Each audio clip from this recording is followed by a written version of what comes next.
Appendix, also a chapter. Whatever happened to? It was a Monday, the 22nd of May, 2006. Just after our campaign ended, Carolyn and I took off to D.C. for a business conference, and when it was over for the day, we started wandering around the muggy, mean streets of D.C., looking for a place to grab a drink and maybe get something to eat. I noticed that we weren't too far from K Street, so I suggested that we go walk down it, just for shits and giggles. I paused under the first K Street sign we came to, and I asked Carolyn, "Take my picture?" She obliged, and then she asked me, "What are you going to do with it?" "I don't know," I told her. "Maybe someday I'll write a book and I'll put it on the cover." "You're too lazy to write a book," she said. "You're right, I am," I answered back, "but maybe someday I won't be." And so I done it. If I'd have known what kind of a pain in the ass it was going to be to do it, I probably wouldn't have done it. But now I'd done it. And I told the truth, mainly. I may be fuzzy on some of the details, and maybe there were some things that I stretched a bit, but mainly I told the truth. For instance, in Chapter 2, when I wrote that Kurt Gowdy said, "Whoa, they fouled the wrong guy. He hasn't missed one all year." I'm quoting old Gowdy from memory. I found a recording of the whole damned game on YouTube, and I could have verified exactly what it was that he said, but damn it, even after all these years, watching the last few seconds of that game is just too painful. And in Chapter 4, when I said that the people of Montreal all drive like NASCAR veterans, I was stretching things a bit. Some of them drive like rank amateurs. And in Chapter 7, when I said that George Unseld brought that pepper spray kid's face to within an inch of his own, maybe I was exaggerating. Maybe it was more like 3 or 4 inches. So there's things like that. But mostly it's the truth, with, as I said, some stretchers. If I sound like I'm trying to channel my inner Huckleberry Finn, it's because I am. Because sometimes, while I was doing what I was doing, I felt like I was floating on a raft, down a river in the middle of the continent. Only sometimes that continent wasn't even North America. But there's no way that I'm pretending to channel Huck's creator. I ain't a fraction of the man Sam Clements was, nor was I meant to be. Compared to him, I'm just a parking lot attendant, writing out a receipt for some guy who drives a beat-up Volkswagen and lives in a distressed city with lousy bus service. I like to think that by getting involved in politics, I managed to swell up a little progress and start a scene or two, but I know that all those scenes were finished by somebody else. And I know that what I did didn't change much of anything, but I tell you what, folks, I sure had fun doing it, and I wouldn't trade the experience for anything. And I'd do it all again in a New York minute if I could somehow hit rewind and step back in time about 40 years. Even the knocking on doors part. But now I'm just an old boomer, hoping that I live long enough to see a vote icon appear on my phone. And maybe see somebody like AOC get elected President of the United States. That'd be cool. It makes me sad to hear her say that she doesn't think that a woman like her can get elected president. I'd sure as hell vote for her, and I sure as hell hope that she gives it a shot someday. President or not, I really hope that she and other politically intelligent government officials can help the inhabitants of poor old planet Earth. We really need to implement some kind of a Green New Deal before we completely wreck the place. I'm encouraged by smart young people like AOC and fiery single moms like Katie Porter and brave young women like Lauren Underwood, who run real campaigns and who have a hell of a lot more talent and ambition than I ever did. I'm even encouraged by Republicans like Larry Hogan, Will Hurd, Adam Kinzinger, and yes, Liz Cheney. I may not agree with them on a lot of issues, but I'd trust them all in a heartbeat to be given the keys to our kingdom. They're politically intelligent Republicans with whom Democrats could work to find compromise solutions to our very complex problems. Most importantly, they're people with a conscience. I like cheering them on while they do battle against the twin forces of stupidity and ignorance. And I'm perfectly happy now to do my cheering from the safety of the sidelines. Having seen what I've seen, it's a lot of fun to watch. So, whatever happened to the people, places, and things that appeared in this book? Well, here's what, in a curated, sorta kinda alphabetical list. 8664 still has a Facebook page. It's easy to find, just type 8664 into the little search box thingy. When he's not busy running his burger joints, Dan Borsch posts a lot on the page. He likes to rage against the machine, and I like reading his posts. Go take a look at 8664's pictures of what Louisville might have been, or what it might still be. After his stint as Louisville's mayor for life ended, Jerry Abramson served as the lieutenant governor of Kentucky from 2011 to 2013, when he resigned to become the deputy assistant to the president and White House director of intergovernmental affairs. When that gig ended, he returned to Louisville, where he's now on the board of trustees of the University of Louisville, founded 1798. He occasionally moonlights as a clown at a Chuck E. Cheese near the campus. I just made that last part up. My cynical friend Adam went out looking for a little action, but he couldn't find any, so he went home. Dr. Garrett Adams still works with physicians for a national health program and with Kentuckians for single-payer health care. And for most people, there is still no such thing as single-payer health care in the United States. Tyler Allen never ran for another office after the Louisville mayoral race of 2010. He still runs his large-format printing business, USA Image, and he stays involved in urban planning projects around town. These days, he's working on the Origin Park project along the banks of the Ohio River in southern Indiana. Since Brooke Pardue is now the head of the Parks Alliance of Louisville, I've been trying to play Malcolm Gladwell and get the two of them to do lunch. Wish me luck. Joe Arnold left WHAS-TV in 2015 after almost 19 years in broadcasting. He's now the VP of Strategic Communications for Kentucky Electric Cooperatives. His old station bio says that he thinks he may have invented the phrase, hindsight is 20/20. Oh yeah, Joe? Well, my uncle invented the Cobb salad. The au pair from France took other buses every now and then. The au pair from France went back to France and never came here again. A total of 5,288 B-26 bombers were built between 1941 and 1945. Later models didn't crash nearly as often as the early ones did. There's still one B-26 flying today in Florida. Let's hope that it stays away from Tampa Bay. Mike Bailey, who led the Speedway gas station rally in 2006, left Louisville in 2014 and moved to Erie, Colorado, where he now works for Microsoft. He got the hell out of politics long before that. He realized, rightfully so, that spending time with his kids was a much higher priority. Philip M. Bailey's career progression has been as much fun to watch as has Stephen George's. Philip started life as a cub reporter for Leo like Stephen did, then he moved up to the Courier-Journal, and now he covers national politics for USA Today. Every now and then I'll see Philip pop up on the TV, talking to the likes of Chuck Todd. Whenever that happens, I say to myself, Philip, I knew you win. I don't really know what that means, but I say it anyway. The Bambi Bar is still around 60 years after it sold its first beer. If you drive by and you're lucky enough, maybe you'll spot a group of young people shuffling in and out of the Bambi, doing the walk. If you go inside, you might just see a couple of guys hatching a plot or two, or at least playing a little pool. And if you come to Louisville for Derby Week, consider doing the walk. It's more fun to go with a big group. It's even more fun if you wear matching T-shirts. Matthew Barzin, who organized Barack Obama's 2006 visit to Louisville, spent a lot of time being a United States ambassador, first to Sweden and then to the UK. All during Barack Obama's presidency, of course. In 2021, he published a book, The Power of Giving Away Power, How the Best Leaders Learn to Let Go. Too bad that Donald is illiterate. Ben Basil, who showed me some enlightening precinct data in 2006, grew up to be a lawyer. He still lives in Louisville and he still knocks on doors every now and then, but he had to put some distance between himself and political campaigning like a lot of us did. It's boring, he told me. And of course he's right. Beady-eyed man never managed to hold a steady job, and he lived in his mother's basement in suburban Columbus until she got tired of him stealing from her. She threw him out, and not long after that he got caught while trying to hold up a liquor store.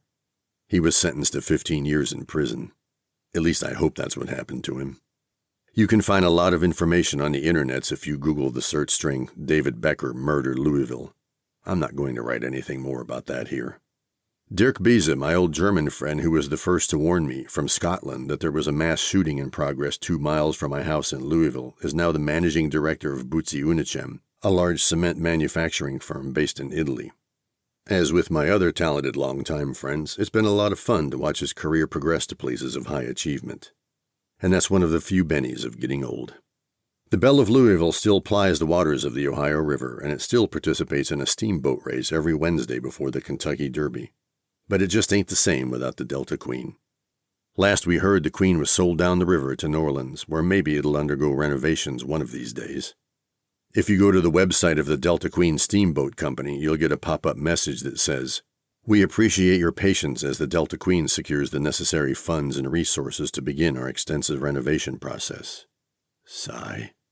Berliners are in the midst of a pitched battle about an Autobahn project, the A100 extension, which would plow through the eastern neighborhood of Friedrichshain. Supporters of the extension say that it's desperately needed and that it's been planned for decades. Opponents say that the extension will destroy the neighborhood and only draw more traffic to the area. I love the name of their group, A100 Stoppen. Maybe we should have named our group 64 Stoppen. And maybe Berliners can get Dietrich Brace to join them. Matt Bevin lost the 2019 race for Kentucky governor to Andy Beshear, the son of former Kentucky Governor Steve Beshear. Even though Bevin is a flaming asshole, and even though Andy Beshear was well known because of his family's political pedigree, Bevin only lost by 5,136 votes out of 1,443,123 cast. If not for the presence of a libertarian candidate, the flaming asshole might still be governor, and Kentucky would have been deprived of perhaps the best governor in its history. If you're reading these words before November 7, 2023, please consider tossing a few bucks at Andy Beshear's re-election campaign. And if you're reading these words after, I hope that you're able to be relieved that Andy was re-elected. IMHO, he really is the best governor in the history of the Commonwealth of Kentucky. Look for him on the national stage someday. The big league campaign manager who ran John Yarmouth's 2006 general election campaign caught the last train for the coast. Somebody on Facebook said that he was seen traveling in the company of the Father, the Son, and the Holy Ghost. He sent us a postcard once. Barry Bingham, Jr., the last editor of the Independent Courier-Journal, had to watch as new owner Gannett closed all of the newspaper's regional news bureaus in Kentucky. We've all had to watch as much the same thing happen to print journalism everywhere. In his old age, he was actively engaged as a fundraiser for Actors Theater of Louisville and Bernheim Arboretum and Research Forest. Barry left us in April of 2006, right in the middle of our primary campaign. Black Klepper, who confronted protesters at a Columbus, Ohio early voting center in 2012, managed to get his own show on Comedy Central the following year. I just made that up, but he should have. BluegrassReport.org is no longer on the real internets. Some of what used to be Kentucky's most influential political blog can still be found at web.archive.org. I used the archive for reference while writing this book, but it was of limited use because even the archive didn't go all the way back to 2006. Because, I guess, 2006 was too long ago. The Boeing 707 that carried JFK to Louisville in 1962 was the same plane that carried his body from Dallas to D.C. on November 22, 1963. Or maybe it wasn't. In 1959, 3 Boeing 707s were commissioned to serve as the first jet-propelled presidential aircraft, and there's probably no way of knowing which of those planes carried JFK on those 2 days. Or maybe there is. The National Museum of the United States Air Force in Dayton has the 707 and its logbook, showing the flights that the plane known as SAM 26,000 made on that horrible day in November of 1963. But the logbook is in storage, and I don't have the heart to go there and ask them to let me look at it. And it really doesn't matter anyway. The Boeing 747 flew with every major American airline for over 47 years. It was used by almost every major airline worldwide as well, and 6 foreign carriers still operate 747s on scheduled passenger routes. The last domestic passenger flight of a 747 was conducted by United Airlines in December of 2017. A boatload of freight carriers still operate 747s. UPS has 41 of them. You can still see them flying in and out of Louisville's Muhammad Ali International Airport every day. Boeing ended production of the 747 in December of 2022. Over a span of 52 years, 1,574 747s were built at Boeing's final assembly plant in Everett, Washington. And whenever an actor on an airplane scene is called for, you can be certain that the iconic 747 will continue to show up in Hollywood movies for years to come, historical accuracy be damned. Because, you know, Hollywood. After Charles Booker narrowly lost to Amy McGrath in the Kentucky Senate primary of 2020, he took a shot at Rand Paul. Charles easily slaughtered some token competition in the 2022 Democratic primary, but then he got clobbered by Paul in the general election, 62-38. Charles has type 1 diabetes, and he knows what it's like to struggle with the costs of a drug he'll have to take for the rest of his life. Let's hope that he stays in the game. Dan Borsch owns a couple of burger restaurants in Louisville, and he stays active on social media, mostly raging about things that the city of Louisville needs to fix. For what it's worth, he's Tyler Allen's next-door neighbor. Maybe someday we're going to see some Borsch for Mayor yard signs around town. Dietrich Brace is still out there doing mathematics at the ripe old age of 85. That's pretty inspiring. It'd be even more inspiring if he joined the Berlin protests against the A100 extension. Mike Breuer still farms asparagus in central Kentucky. It'd be cool to see him take another shot at a Kentucky Senate race. He could be the next Wendell Ford. Dream on, Democrats of Kentucky. Tim Brown, who hired me to be the Kentucky organizer of the December 19th protest in 2016, is now the organizing director for Philly Neighborhood Networks. Tim's organized bunches of marches and rallies at the U.S. Capitol, the Supreme Court, and state capitals across the country. All of them were conducted peacefully. Tim's worked for Move On, Democracy Spring, labor unions, and he's run field campaigns for state and congressional candidates. And not all of them failed either. Once upon a time, I got to meet Jimmy Buffett. It was July of 2019, and a musician buddy of mine who knew Jimmy joined him on stage for an encore at his last Montreal concert. We went together to the after-party at the hotel where Jimmy and his band were staying. I was wearing a NASA t-shirt, and Jimmy came up to me and said, "Nice t-shirt," so we geeked out about airplanes and aerospace for the next half hour. Jimmy flew his own jet. I told him about the time I heard him play at the Tennessee Inaugural Ball in 1993. He thought for a minute and said, "Oh yeah." It was so long ago, and for him, so many concerts ago. Despite his outrageous commercial success, Jimmy was earthy and genuine and just a plain nice guy. When he passed in September of 2023, the world became a poorer place. But we'll always have Margaritaville. Philip Bump still writes a column for the Washington Post. He's written a book called The Aftermath, The Last Days of the Baby Boom and the Failure of Power in America. I kind of want to read it, even though I'm living the last days of the baby boom myself. Sigh. Joe Bergen quit politics in 2016 after Donald Trump secured the Republican nomination. A few years later, he and his family moved to Ponte Verde, Florida. That was Louisville's loss. Joe was and remains a politically intelligent Republican. But I'm not going to ask him if he voted for Ron DeSantis. Frank Burke kept on practicing law and studying French until almost the end of his life. He left us in June of 2007 at the age of 87. I have to say it again. Frank Burke was one of the finest gentlemen I ever met. Maybe Al Gore invented the internet, but George W. Bush invented the internet, and I'll always be grateful to him for that. Ever since he pluralized the word, I haven't been able to say it any other way. George seems like a nice guy, even though he's probably a war criminal. Some of his paintings are nice, too. Carmichael still runs 2 bookstores in Louisville, one in the hippy-dippy Highlands and the other in the Crescent Hill neighborhood. If you drive by the Highland store late at night and look through Carmichael's windows, you might just see the ghost of Burl Farnsley.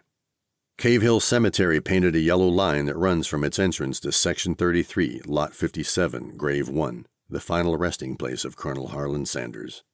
Maybe someday they'll paint another line for Muhammad Ali, but they'll probably never paint one for PETA. Shortly after I finished this book, ChatGPT and its mutant descendants took over the world and enslaved us all. There are still a few freethinkers running around loose out there, but they're gradually being hunted down and eliminated. Because, resistance is futile.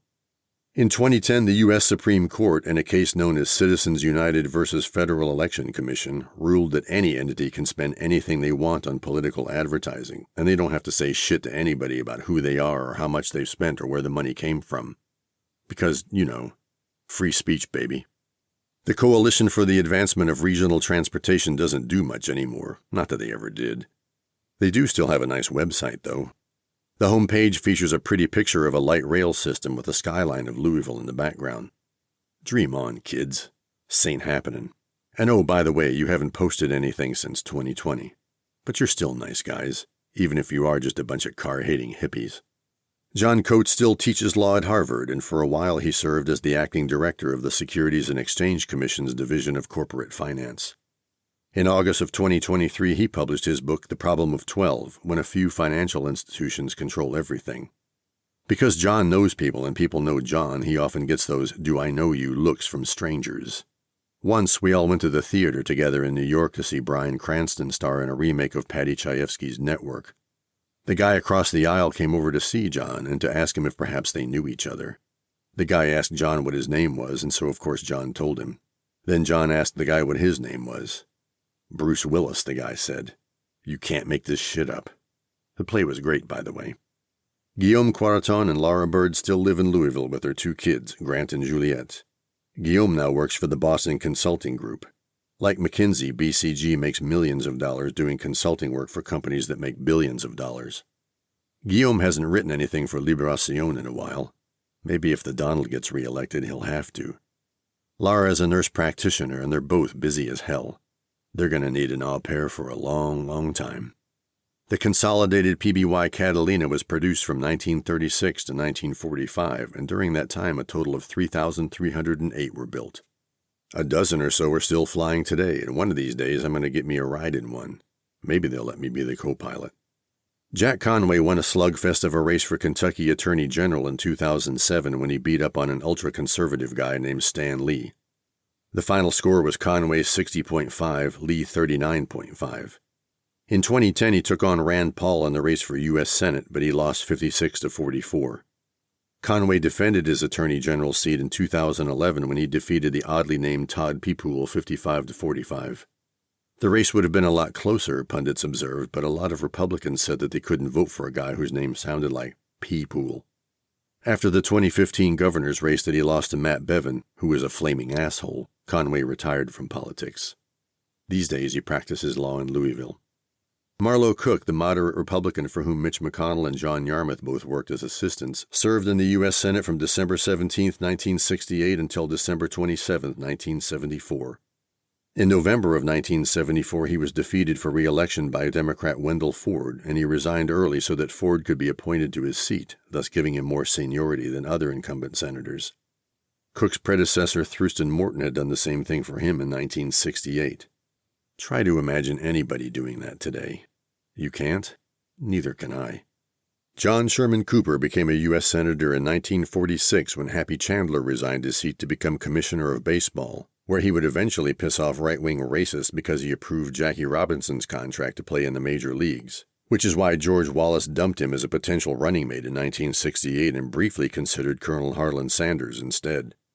Cooper defeated John Y. Brown Sr. in that 1946 race. Brown's son, John Y. Brown Jr., eventually bought Kentucky Fried Chicken from the Colonel, and he turned KFC into a multi-million-dollar worldwide enterprise. John Y. Brown Jr. ran as a Democrat and was elected governor of Kentucky in 1979. My mother worked for his campaign because she hadn't yet heard of Rush Limbaugh. Politics can be complicated, eh? Especially Southern fried politics. After JFK's assassination, Lyndon Johnson asked Cooper to serve on the Warren Commission. That had to be tough for Cooper, having to investigate the gun murder of his good friend. Clear Channel Communications became iHeartMedia in 2014.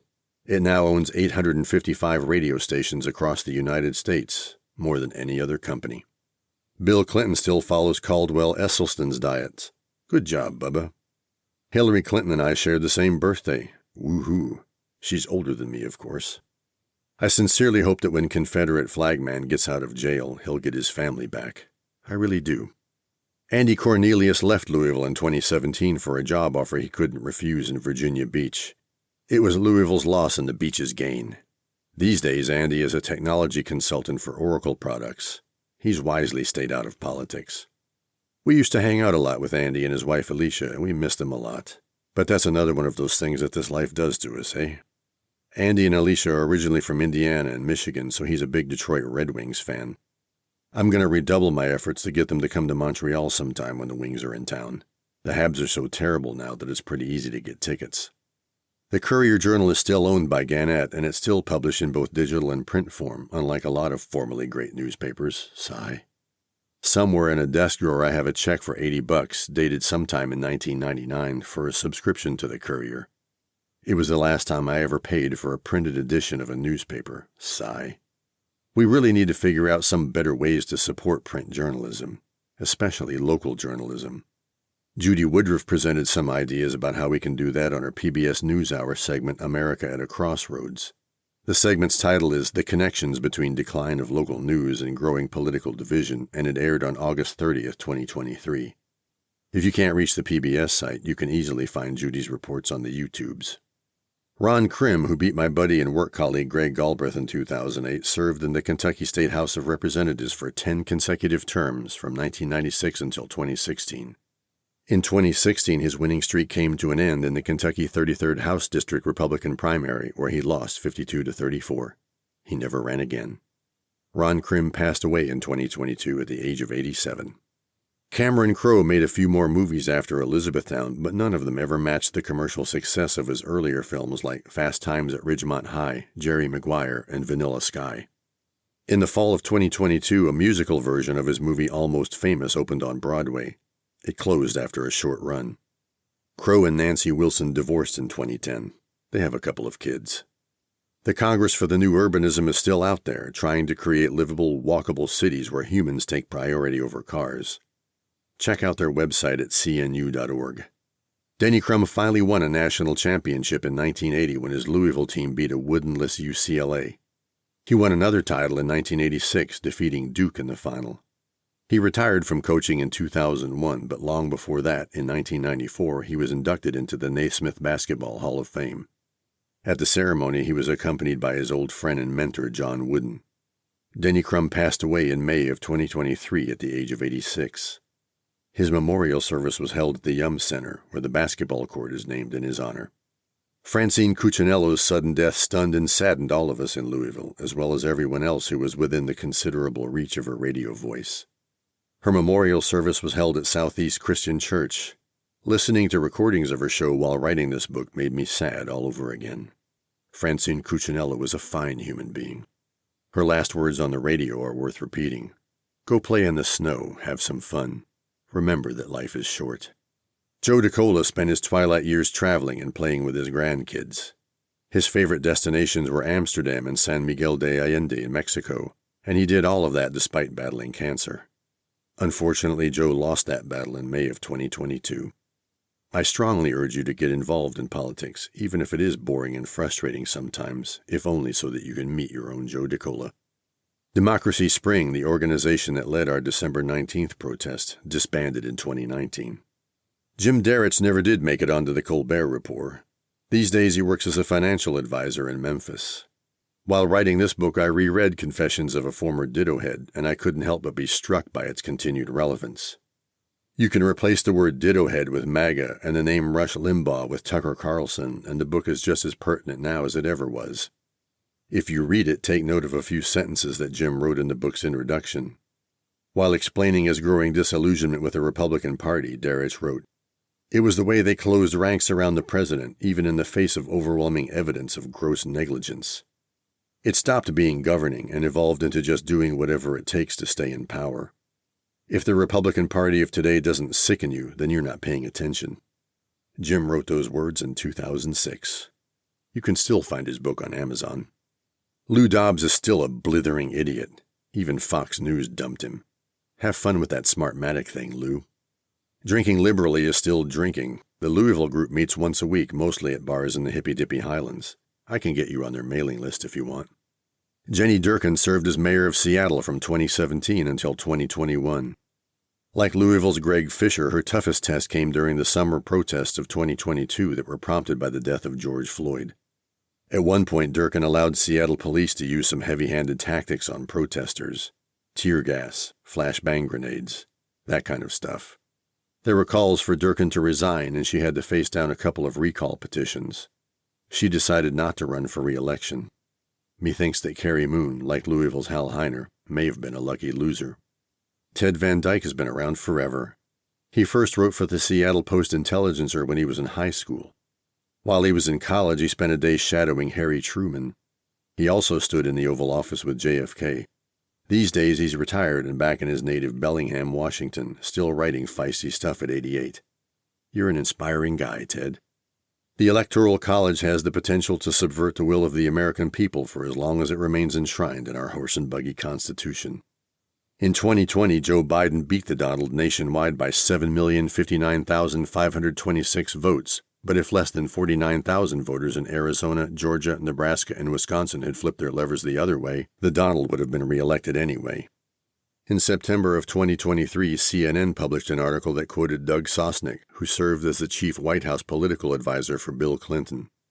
Never have so few people had such a big impact in deciding the future of American politics. If you want to read more about the subject, consider Tyranny of the Minority by Stephen Levitsky and Daniel Ziblatt. It's another good book that I learned about while watching, what else, the PBS NewsHour. Jimmy Ellis was the WBA heavyweight champion of the world from 1968 until 1970, when he lost the title to Joe Frazier. In 1971, he fought Muhammad Ali in the Houston Astrodome. Ali won when the referee stopped the fight in the 12th round. After he retired from boxing, Ellis worked for the Louisville Parks Department. He suffered from dementia as the result of his boxing injuries, and in May of 2014 he passed away. He was 74. The Ellis Island Society is a pretty cool organization. If you're an American, your ancestors were probably immigrants, and you should consider joining the society. Elizabethtown the movie was a box office disappointment. I certainly didn't like it, and neither did Carolyn. It was just a terrible movie.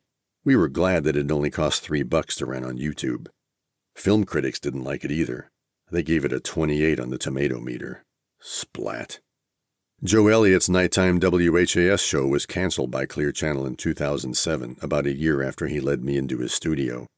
He was laid off and his time slot was taken over by syndicated programming. He eventually found work as a morning host on WGTK in Louisville, a mostly conservative talk radio station. It morphed out of WAVG, which morphed out of WAVE. I still can't keep up with all that crap. Joe was WGTK's only local host. All its other content was syndicated. His WGTK show was abruptly canceled in 2015. He wasn't even given the chance to issue an on-air goodbye. He had to do that on Twitter. These days, he's back on WHAS radio as a substitute host. Dr. Rosendo Estrada is now the director of production at Peptides International in Louisville, and it turns out that he was a pioneer. On August 30th, 2023, the New York Times published an article about Kentubanos, Cuban immigrants who were moving to Louisville in droves. The article's title and subtitle say it all. The New Little Havana, Why Cuban Migrants Are Moving to Kentucky. Louisville, best known for bourbon, the Kentucky Derby, and Muhammad Ali, is now home to the fastest-growing Cuban community in the country. Extraordinary Popular Delusions and the Madness of Crowds was written by a Scottish guy named Charles Mackay. It was first published in 1841, and it's still in print. Even today, the book is a popular read amongst financiers and writers, among others. Put it on your list if you haven't already. Burl Charles Farnsley ran for office 3 more times after our 2006 election. After the Democratic mayoral primary of 2010, he challenged John Yarmouth in the congressional primary of 2012. John beat him 87-13. Burl got 6,716 votes. His last race was the 2014 Democratic primary for U.S. Senate, where he faced off with Allison Lundergan Grimes, vying for the right to challenge Mitch McConnell. Burl got 32,310 votes, about 8%. After 2010, I lost touch with him, as just about everybody eventually did. As I mentioned in this book, during the mayoral campaign, Burl seemed angry and agitated, and it was obvious that his mental state had badly deteriorated from the days when I first knew him. Sometime in the spring of 2017, I ran into him in the parking lot of a grocery store in the Louisville Highlands, across the street from Carmichael's bookstore. He looked terrible. He said that he was sleeping on a couch in an alley somewhere nearby, so I asked him if he needed a place to stay. No, he told me he was fine. He had a place, but he didn't feel like going there. Then he asked me if I had any money, so I gave him $40, which is all that I had on me. I never saw him again. Over the years, occasional chatter would surface on social media claiming that Burl had died, but rumors of his demise always turned out to be greatly exaggerated, until they weren't. On December 30th, 2017, the rumors were finally true. Burl had left us. Rest in peace, my erudite friend. None of us who knew you will ever forget you. Charles Farnsley only served a single term in the U.S. Congress from 1965 to 1967. After that, he spent the rest of his life promoting Louisville. There's a quote on his Wikipedia page that is so good I have to repeat it here. He became upset with Louisville's trajectory, believing that it had been ruined by urban renewal, interstates, and suburbanization. He feared it would suffer the same fate as Rust Belt cities like Detroit, writing in 1975 that if local establishment did not change course, Louisville's next. I'm not guessing. It's next. It'll be a ghost town. Empty. Charlie passed away in 1990, and he was buried in Cave Hill Cemetery. If you walk down West Main Street in Louisville, you'll see a bronze statue of Charlie, sitting on a bronze park bench. I've never managed to visit my father's grave. After he died, his second wife took his body up to Pennsylvania somewhere and buried him under a tree. But I've never had the heart to go visit that tree. My lawyer buddy Karen Faulkner ran for the mysteriously partisan position of county attorney in the Democratic primary of 2014. She lost 55-45 in spite of the fact that I spent hours and hours waving one of her campaign signs around. In 2018, she narrowly lost again in a rather bizarre nonpartisan primary for the Kentucky 30th District Court 9th Division judgeship. She finished third in that primary, but the winning candidate, Danny Alvarez, died a day later, poor guy. Logic seemed to dictate that Karen and the woman who finished second, Tanisha Hickerson, should therefore have faced off in the general election in the fall. However, the Kentucky State Board of Elections ruled that, because the primary results were not yet certified at the time of Alvarez's death, only Hickerson would appear on the general election ballot. Karen had finished third by only 17 votes. On November 8, 2022, Karen finally became a judge. In another tight race, she was elected to serve in the Kentucky 30th District Court 8th Division, 51-49. Way to go, Karen. Marilyn Figueroa accused a few other men of sexual harassment after her problems with Milwaukee Mayor John Norquist, including the attorney who handled her case with the mayor. The attorney, Victor Aurelano, was also accused of harassment by two of his other clients. He was eventually disciplined by the Wisconsin State Supreme Court. Sigh. Greg Fisher served as mayor of Louisville Metro from 2011 to 2023. Unquestionably, the toughest part of his tenure came in the summer of 2022, when the demonstrations and violence that occurred in the wake of Breonna Taylor's death strained Fisher's relationship with the community, as well as with the Louisville police. A lot of my Democratic friends were disappointed by Fisher's performance as mayor. But hey, he knew the job was dangerous when he took it. Matt Flights, who talked me into running for Congress at the Bambi Bar in 2006, now runs our little consulting company along with our longtime colleague Greg Galbraith. They write really great software, and you should buy some. Just look up ed2c.com on the internets if you're in the mood. If you do want to buy something, maybe you can talk Matt into throwing in a pinball machine as part of the deal. He has plenty of them in his garage. My father used to go to Fountain Ferry Park a lot when he was a kid. He could do that because he was white. Fountain Ferry remained off limits to blacks until 1964. Being the old symbol of racial segregation that it was, the park was heavily vandalized during the racial unrest of the late 1960s, and it closed for good in 1975. The old site was eventually annexed to be part of Shawnee Park, one of Louisville's parks that were developed by Frederick Law Olmsted. Freedom Hall in Louisville, where JFK spoke in 1962, still hosts concerts, basketball games, and the occasional tractor pull. Its roof doesn't leak anymore. When Kinky Friedman ran for governor of Texas in 2006, he got his ass kicked. 12% of the vote.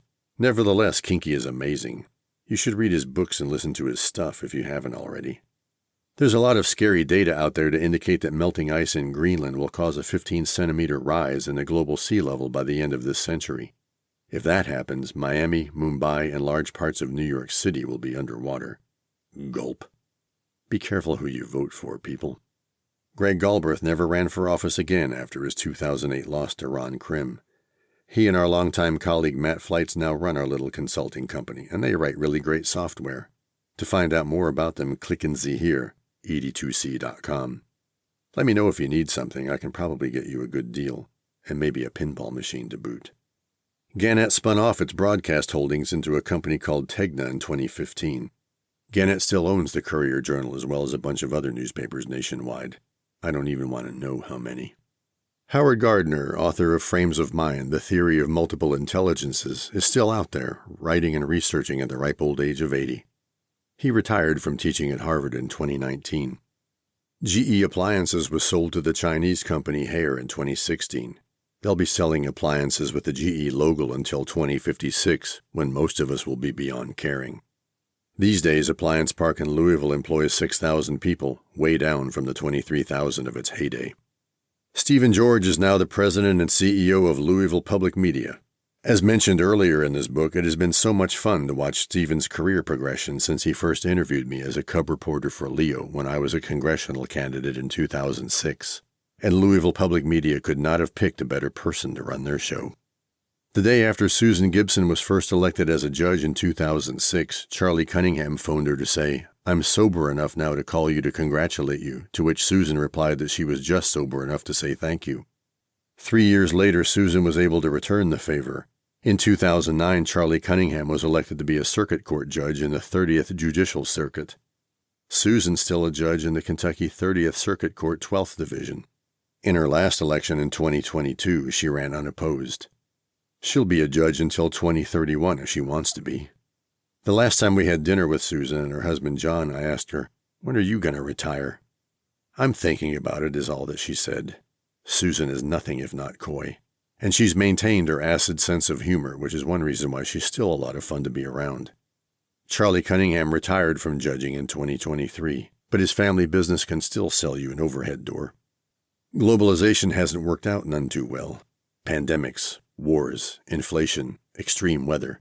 Those kinds of things can ruin your day and your economy. Bill Goodman, who was going to print my cold dead fingers in a remote control soundbite and hang it on his wall, left his broadcasting role at KET in 2016 to become the executive director of the Kentucky Humanities Council. One of these days I'm going to ask him if he ever did hang that sign. Gotrock's lady passed away a few years ago. She left all her money to her dogs. Kurt Gowdy worked in sports broadcasting from 1943 until he retired in 1985. He managed to call a few more games after that, but he never jinxed another free-throw shooter quite the way he did Terry Howard in 1975. Alan Grayson regained a seat in the U.S. House of Representatives in 2012, 2 years after he was targeted by Republicans for his die-quickly healthcare remarks. In 2016, he tried his hand at a Senate run, but he was clobbered in the Democratic primary, 59-18. He hasn't held elected office since. In 2019, Grayson wrote a book titled High Crimes, The Impeachment of Donald Trump. Kimberly Greenwell, who arranged my sorta kinda would you like to be my lieutenant governor meeting with Steve Henry, runs her own consulting firm in Louisville. Like a lot of us, she bailed out of politics long ago. Grim Burly Man never finished his patio. Shortly after I talked to him, he lost his job, sold his house, and moved away. His neighbor returned her porch swing to Garden Ridge for a full refund. Allison Lundergan Grimes served as Kentucky Secretary of State from 2012 until 2020. These days, she's on the board of Let America Vote, an organization that fights voter suppression. Maybe now, if you ask her, she'll cop to having voted for Barack Obama. Guns killed 48,830 Americans in 2021. Murders, suicides, accidents, police actions. That's a record. But it probably won't be for long. The guy with the fedora who told me that I won the Mastersons debate in 2006 is named Ted Schlechter. After the debate, we became buddies because, flattery will get you somewhere. I haven't seen Ted in a while, but I know that he's still out there, raging against the evil that has become the modern Republican Party. Alexander Hamilton was shot to death by Aaron Burr in 1804. He was only 47, or maybe he was 49. In 2015, Lin-Manuel Miranda wrote a pretty cool Broadway musical about him. Stephen Hawking lived to the ripe old age of 76, something that very few people with ALS ever managed to do. In 2016, Hawking told Larry King regarding us humans, "We certainly have not become less greedy or less stupid." Stephen's writings are pretty cool, and you should read them if you haven't already, even if there's a chance that doing so will turn you into a degenerate atheist. David Hopp retired as editor of the Courier-Journal in 2009. The newspaper won 4 Pulitzer Prizes on his watch.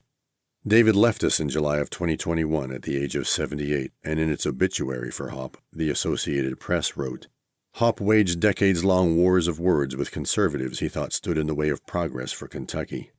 For years after the beltway around Louisville was named for Republican U.S. Representative Gene Snyder, Hopp insisted on calling it the Jefferson Freeway, its original name.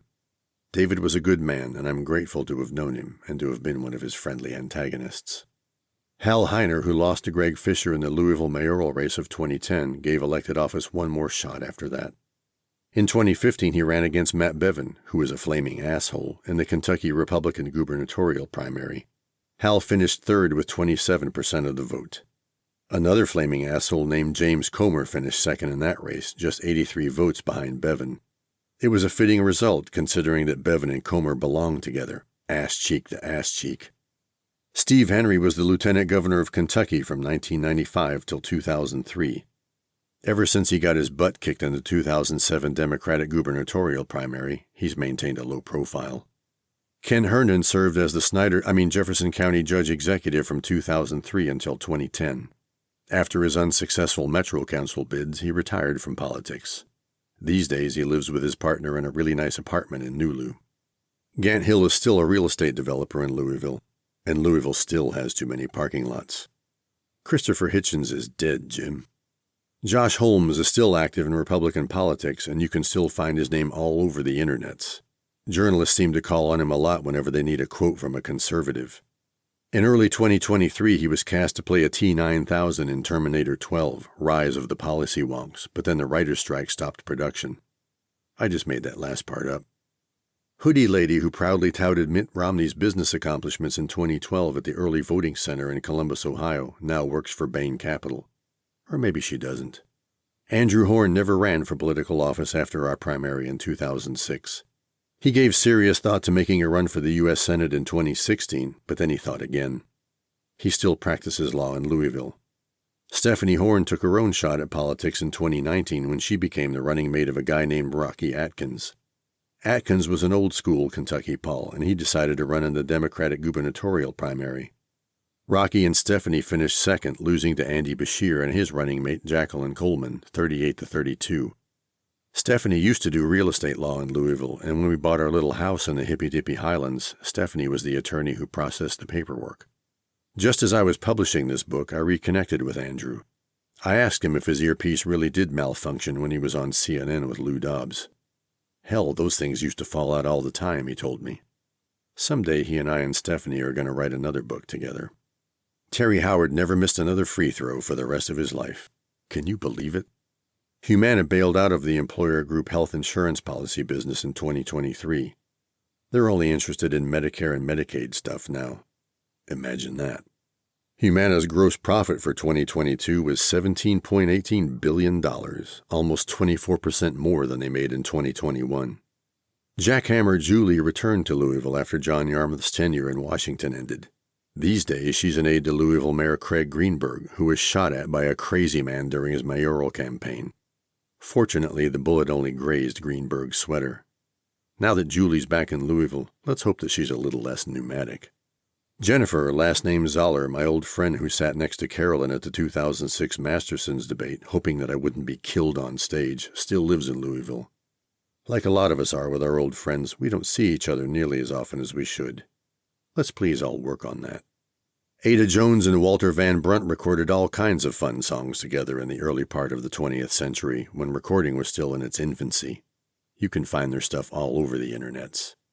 Sven Johnson moved to North Carolina a few years ago to be near his kids. He now does some doctoring for an organization called Advent Health, and he still does a lot of kayaking. One of these days I'm going to call him up and say, "Hey, Sven, did I ever tell you about the guy who gave up sex, drugs, alcohol, fatty foods, and cigarettes?" At which point he'll tell me to shut up because he doesn't have to be nice to me anymore, because I'm no longer his patient. But Sven is still a nice guy. The New York Times should write another article about him.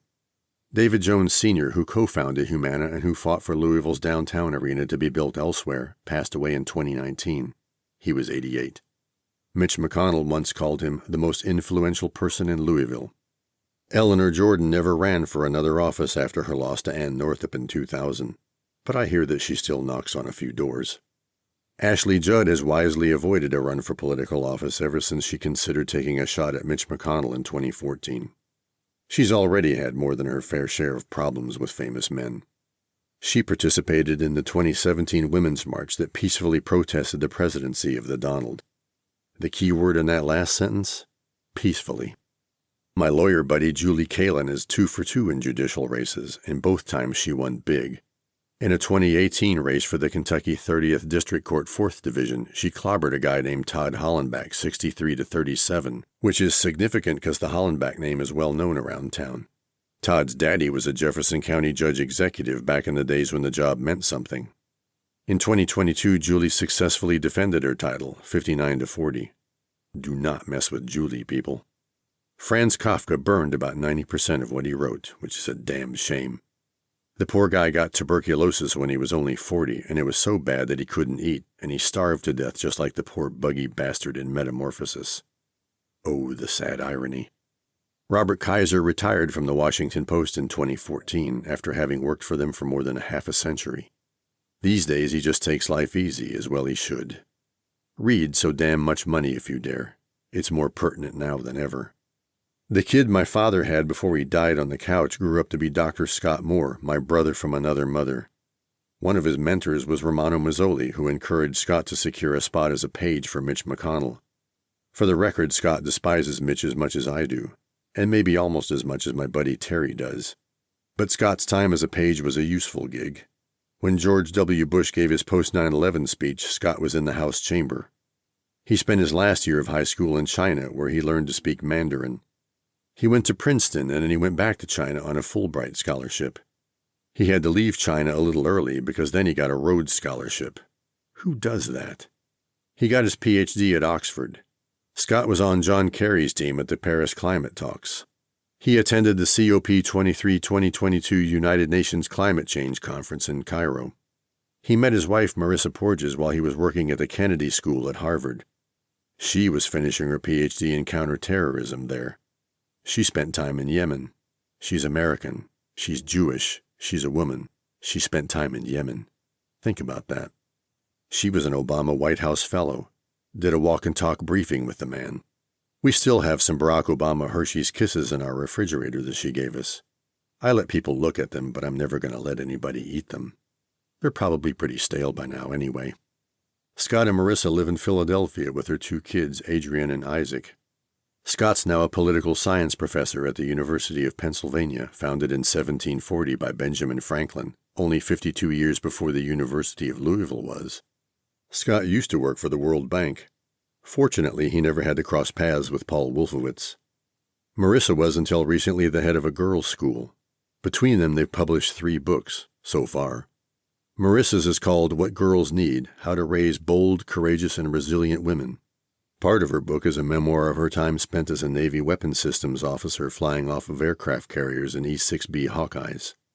Scott's 2 books are about China water security and climate change adaptation. I sincerely hope that he runs for Soil and Water Commissioner somewhere, someday, as long as it's not in Snyder County. We don't see each other often enough, but we do what we can. Once, though, when we were in a car with him, Marissa got a call from the governor of Pennsylvania. You can't make this shit up. John F. Kennedy's name is now on thousands of roads, bridges, buildings, parks, and monuments all over the world, and even on a tree or 2. It's something that we all had to do because, Johnny, we hardly knew ye. Robert F. Kennedy most likely would have been elected President of the United States in 1968. It's both intriguing and sad to wonder how different the world would be now had he lived. Watergate would never have happened. The Vietnam War may have ended differently. The United States may have developed differently. The thought exercise has endless branches and bifurcations. But, as with his brother, it's only a thought exercise. We'll never know what might have been, all because of one stupid little man and his stupid little gun. Robert F. Kennedy Jr. is really, seriously batshit crazy. I'm afraid that no amount of tinfoil is going to fix him. Cheryl Hines, what were you thinking? Kindly TV lady who wrote about my internet-based campaign in 2006 moved to Keokuk, Iowa a year later when she was offered the job of station manager at an NBC affiliate there. She now manages 24 radio and television stations in the Midwest. At least I hope that's what happened to her. Jim King kept his seat on the Louisville Metro Council after his defeat in the 2010 mayoral race. He served as the council's president during his last term in office, which, sadly, ended with his death from leukemia in January of 2015. Katie King won her election to the Kentucky 30th District Court 16th Division in 2010, 55-45.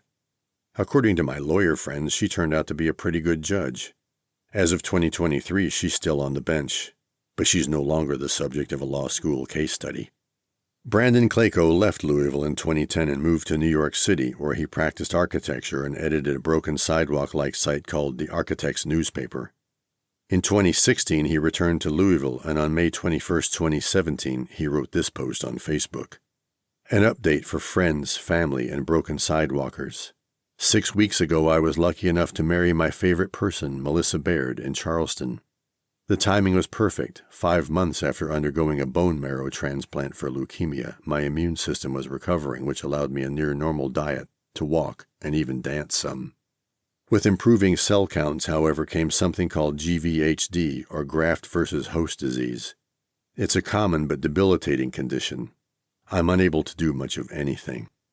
That's where I am right now, waiting for it to diminish over a matter of months. This isn't where I thought I'd be when I returned to Louisville last year. It can often feel like I haven't really made it back. There are so many things I'd like to be doing in the community that have to be placed on hold. Thanks for your patience, encouragement, and prayers over the last year. They have meant a lot to Melissa and me. I can't wait to get back out on the streets and running Broken Sidewalk to its full potential. Unfortunately, that post would be his last.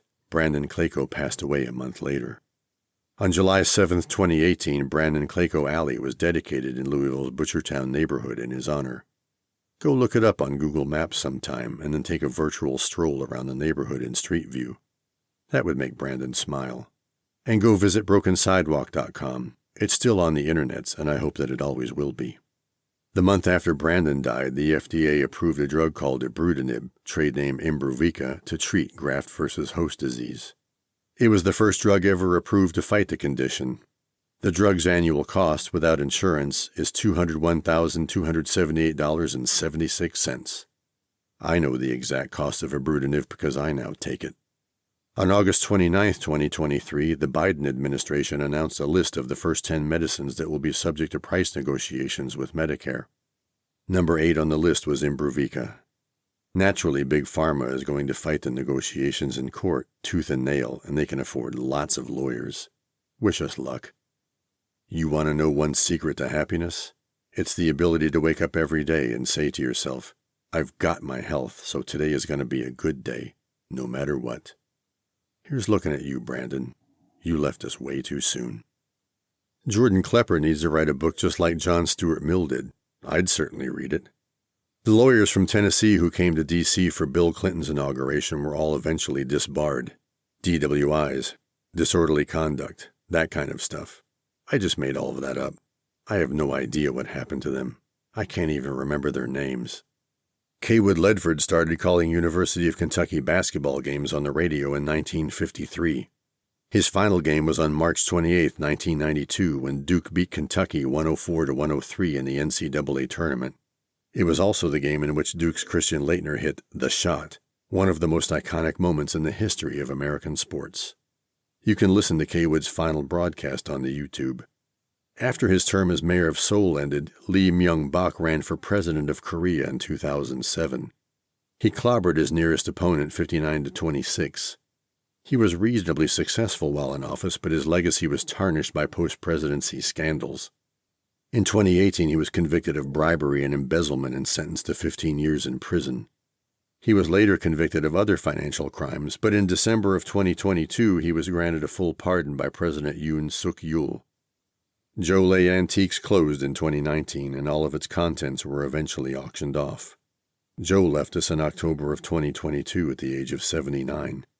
His old building is now being redeveloped as a mixed-use hotel and restaurant space. Dr. Doug Lorenz, who was with me at the Bambi Bar when I decided to run for Congress in 2006, is now an associate professor of bioinformatics and biostatics at the University of Louisville, founded 1798. And he's still way too politically intelligent to do something stupid like running for Congress. The Louisville Eccentric Observer can still be found on the internets and in free paper boxes all around town. These days it's owned by the Euclid Media Group, whoever they are. The MAGA movement will continue to fracture families and friendships for years to come. Sigh. Every American should read the story of the Reffitt family. The Washington Post published an excellent series of reports about them. After MySpace and Louisville Mojo were crushed by Facebook, the owners of Mojo tried to reinvent it as a paid dating site. That didn't work out very well, and now their website appears to be some kind of a news aggregator. But if you go there, you'll get a pop-up that says, "Klicken Sie hier," and then a captcha that says, "Ich bin kein Roboter." I guess that the surviving members of Kraftwerk can't go there. Louisville Muhammad Ali International Airport is a really nice airport with a really dumb name. Not because of Muhammad Ali, but because you still have to be a package to leave the country from Louisville. International, my ass. The Louisville Times was purchased by Gannett along with the Courier-Journal in 1986. After the sale, Gannett decided to replace the Times with an afternoon edition of the Courier. The last issue of the Louisville Times was published on Saturday, the 14th of February, 1987. The University of Louisville's logo still says that it was founded in 1798. But we know better. Jerry Lundergan, the bloviated blowhard friend of Bubba's who bored the hell out of us at the Democratic rally in Louisville where Barack Obama spoke in 2006, was convicted of making illegal contributions to his daughter Allison's campaign when she tried to unseat Mitch McConnell. Fat lot of good it did. For his malfeasance in 2020, Jerry was sentenced to 21 months in the slammer. Bruce Maples, who urged me to swear off PAC money in 2006, now does freelance political consulting in Louisville. He retired from Humana a while back.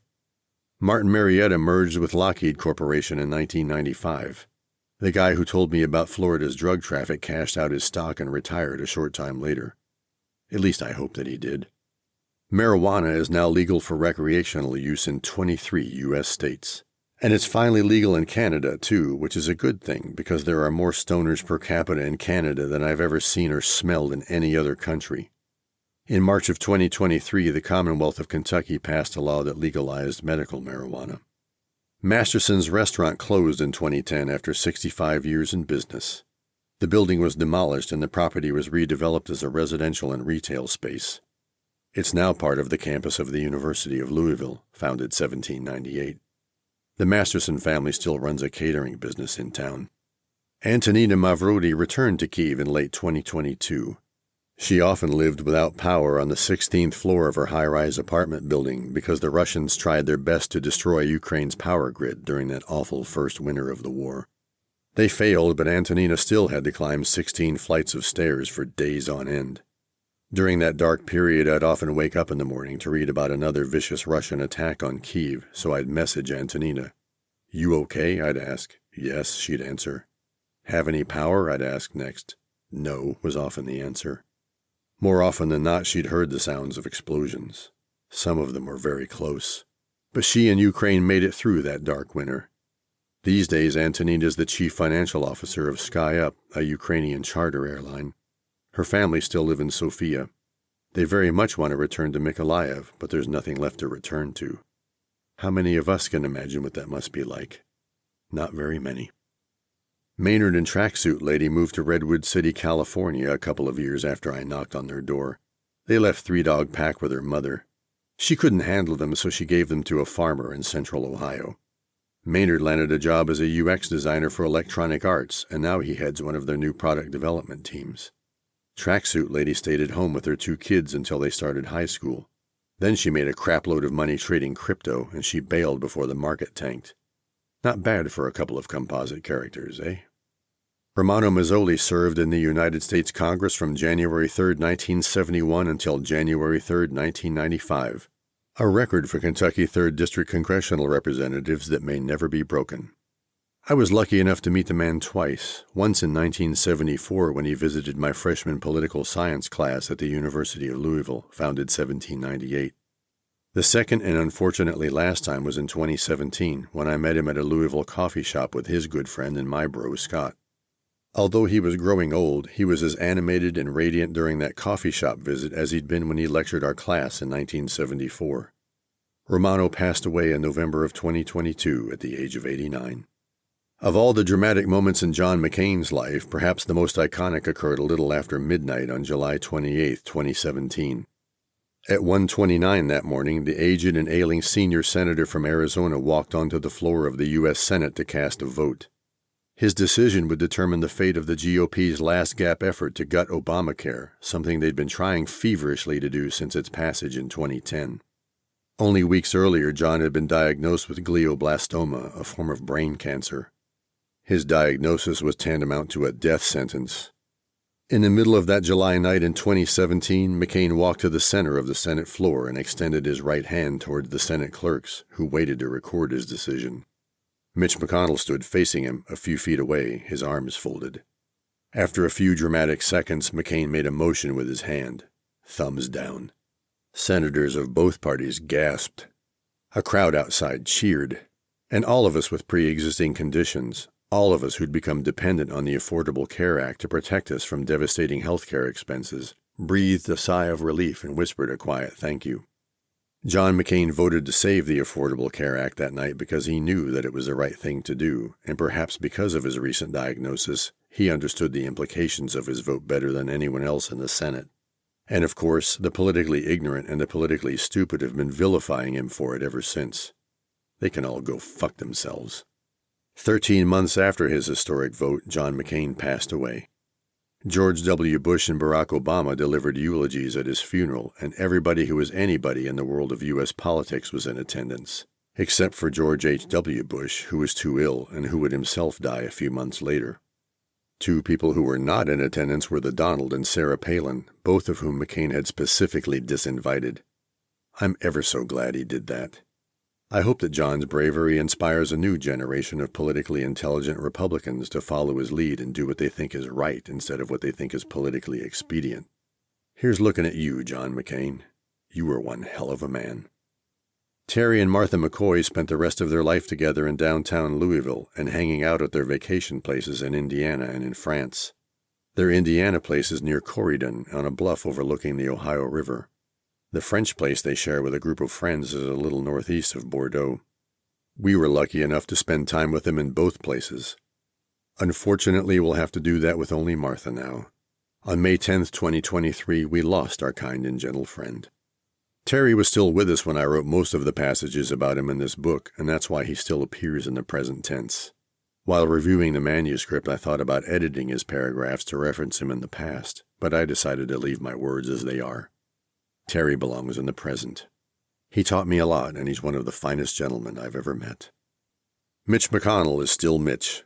I quit going to the grocery store where he shops. I'll always regret that I didn't show him my middle finger when I had the chance at that Chamber of Commerce lunch.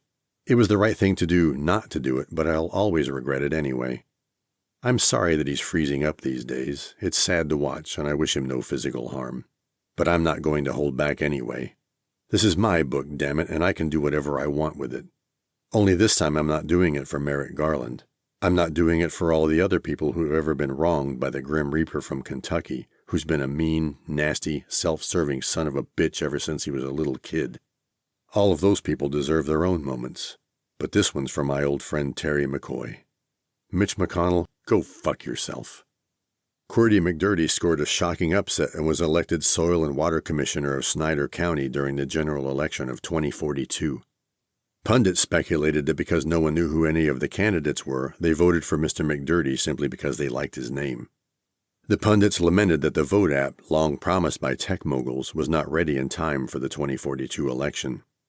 When Mr. McDurdy failed to report for work and was declared legally dead, the Snyder County Judge Executive, who was a member of the Bald Party, appointed Lorne Jarbo to fill Mr. McDurdy's unexpired term. Upon hearing of Jarbo's appointment, Irma Gerd resigned her position as Assistant Soil and Water Commissioner of Snyder County and moved to Italy, where she began writing a book about Roman aqueducts. McDonnell Douglas merged with Boeing in 1997. I should have never sold my stock. Amy McGrath's political career is probably over, given that she's now a two-time loser. That's a shame, but that's politics. Although Mark McKinnon helped out his friend John McCain in 2008, he refused to work with Sarah Palin. He knew that she was an idiot, and once his pal John picked her as his running mate, McKinnon decided to sit out the 2008 general election. He still has lots of political irons in the fire, and you can still see him on Showtime's The Circus. He helped found No Labels. I may be a degenerate atheist, but I'm going to send up a silent prayer that they don't run a third-party presidential candidate in 2024. Terry Miners still airs his afternoon drive time show on WHAS radio. Incredible. Military Karen, who harassed me online in 2006, got into a dust-up with a redneck cop at a music festival in 2007. He took offense to her protesting the war in Iraq, and she ended up spending a night in lockup. She was charged with resisting arrest, disorderly conduct, and assaulting a police officer. She ended up doing 40 hours of community service without admitting guilt, and she's kept a low profile ever since. John Kasich still tells really terrible dad jokes, but he's a pretty nice guy. John Stuart Mill was an early proponent of women's suffrage, by the way. No wonder his 19th century disdain of conservatives was so pronounced. Montreal recorded 19 homicides involving firearms in 2022. That same year, there were 160 gun murders in Louisville. The year before, there were 174. Metro Montreal's population in 2022 was roughly 4,277,000. Louisville's was 789,700. Do the math. Carrie Moon never ran for office after her 2017 loss to Jenny Durkin in the Seattle mayoral race. She lives a quiet life now in downtown Seattle with her husband and 2 kids. Jennifer Moore served as chair of the Kentucky Democratic Party from 2007 to 2009. Near the end of her term, she founded the Kentucky chapter of Emerge America, a group that recruits and trains Democratic women to be candidates for public office, which is cool as hell. In 2019, Jennifer won an $80 million judgment against Monsanto for foisting their carcinogenic weed killer Roundup on unsuspecting consumers, which is why people keep pestering her now to run for something, since she can easily self-finance a real campaign now. Michael Moore is still a demagogue, but sometimes his demagoguery is spot on, and his films are great. Watch them. My cousin Susan Moore retired as a school guidance counselor a few years back, and now she does a lot of work with the Sierra Club in and around Columbus, Ohio. For a while she tried her hand at beekeeping, but her partner ended up being a MAGA guy, so, you know. Curtis Morrison realized his dream of becoming a lawyer when he graduated from Whittier Law School and passed the California bar exam in 2016. A year earlier, he realized his other dream and found himself a husband. Before he landed in hot water for spying on Mitch McConnell, Curtis ran for Kentucky State Senate in the 2012 Democratic primary. He got his ass handed to him by the incumbent Denise Angel, 83-17. He did have some cool yard signs, though, and I still have one in my garage. I like his slogan better than mine. Curtis Morrison, his only special interest is you. Thurston Morton served as Kentucky's 3rd District Representative in the U.S. Congress from 1947 to 1953. He was elected to the U.S. Senate a few days after I was born in 1956, and he served until December 16, 1968, when he resigned early so that his Republican successor Marlow Cook could be appointed, thus giving him more seniority than his freshman colleagues. Cook returned the favor to Democrat Wendell Ford in 1974. What a weird world it was back then.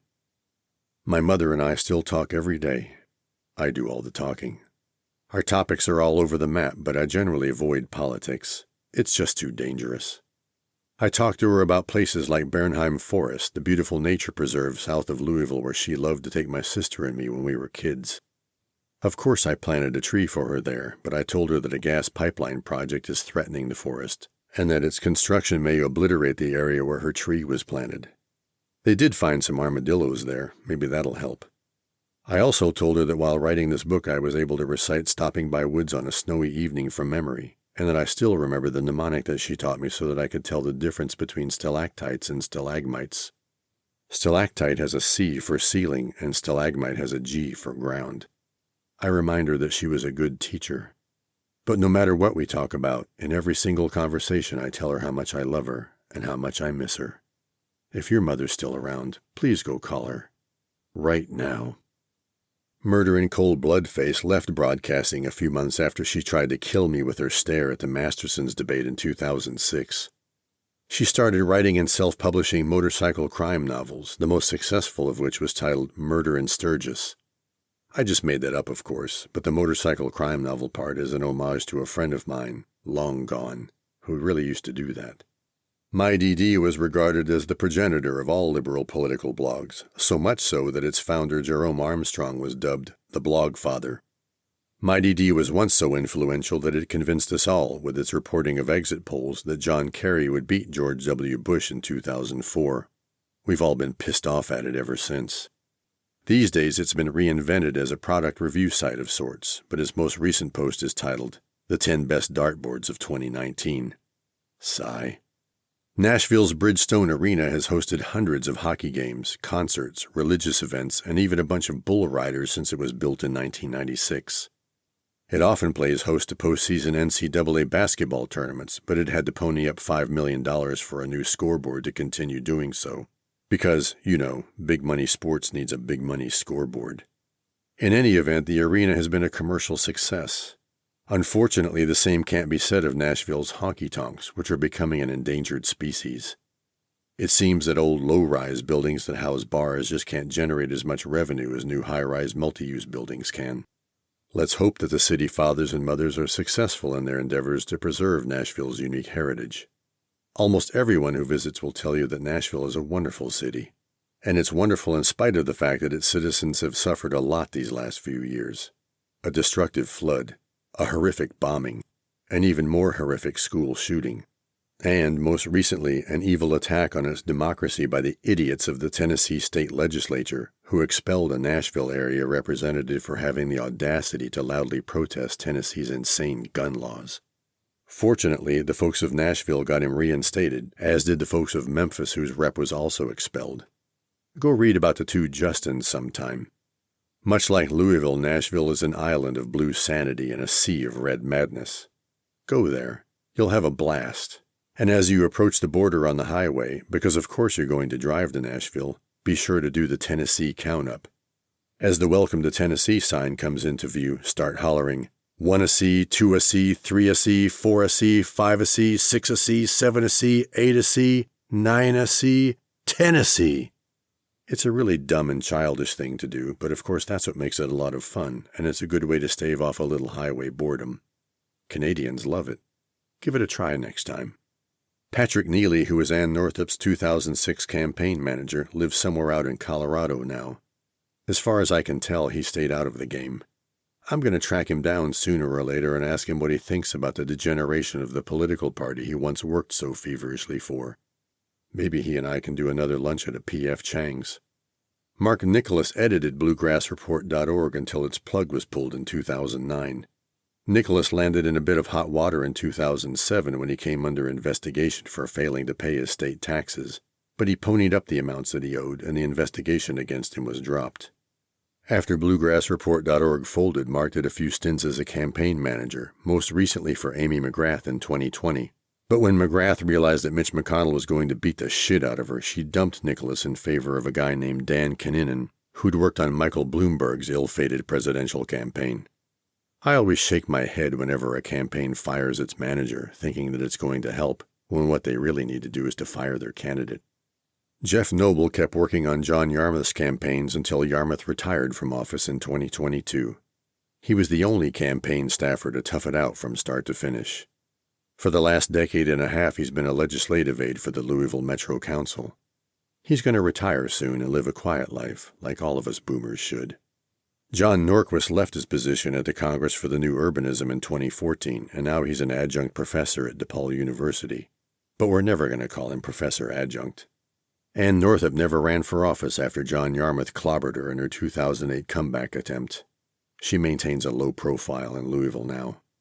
There are still 12,705 nuclear warheads on planet Earth.